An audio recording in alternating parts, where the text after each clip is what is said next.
কলকাতা হাইকোর্টের নির্দেশ অনুযায়ী বেআইনি আর্থিক প্রতিষ্ঠান এমপিএস এর 7টি অফিস সিল করল বিধাননগর পুলিশ কমিশনারেট। আজ দুপুরে লেকটাউন এমপিএস এর 7টি অফিস সিল করে দেয় পুলিশ।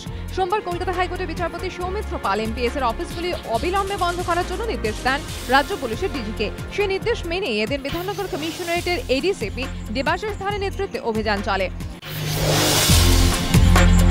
আবারও সস্তা পেট্রোল ডিজেল, লিটারে পেট্রোলের দাম কমলো 49 পয়সা, ডিজেলের দাম কমলো 1 টাকা 21 পয়সা। আজ মধ্যরাত থেকে নতুন দাম কার্যকর হবে ইন্ডিয়ান অয়েল কর্পোরেশনের তরফে জানানো হয়েছে। আন্তর্জাতিক বাজারে জ্বালানি তেলের দাম কমায় দেশীয় পেট্রোল ডিজেলের দাম কমেছে। এর ফলে কলকাতা পেট্রোলের দাম 67 টাকা 88 পয়সা থেকে কমে দাঁড়ালো 67 টাকা 48 পয়সা, আর ডিজেলের দাম 54 টাকা 31 পয়সা থেকে কমে দাঁড়ালো 53 টাকা 23 পয়সা।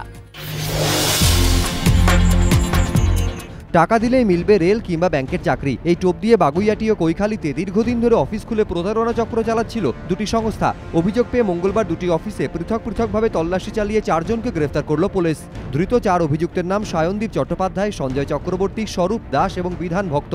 অভিযোগকারীদের দাবি, এদের মধ্যে বাগুইয়াটির জোড়া মন্দির এলাকায় অফিস খুলে প্রতারণা চক্র চালাচ্ছিলেন সায়নদীপ চট্টোপাধ্যায়। বাঁকুড়া, পুরুলিয়া, নদিয়া, জলপাইগুড়ি, কোচবিহার সহ বিভিন্ন জেলায় এজেন্টও রেখেছিলেন তিনি।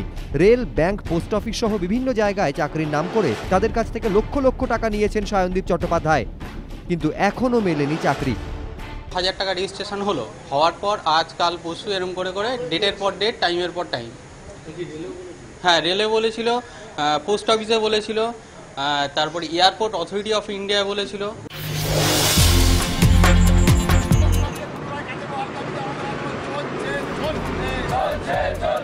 রাজ্যের শিল্পক্ষেত্রে ফের অশনি সংকেত, বন্ধ হয়ে গেল হলদিয়ার একটি চিনি কারখানা। বিক্ষোভ অবস্থানে শ্রমিক সংগঠনগুলি।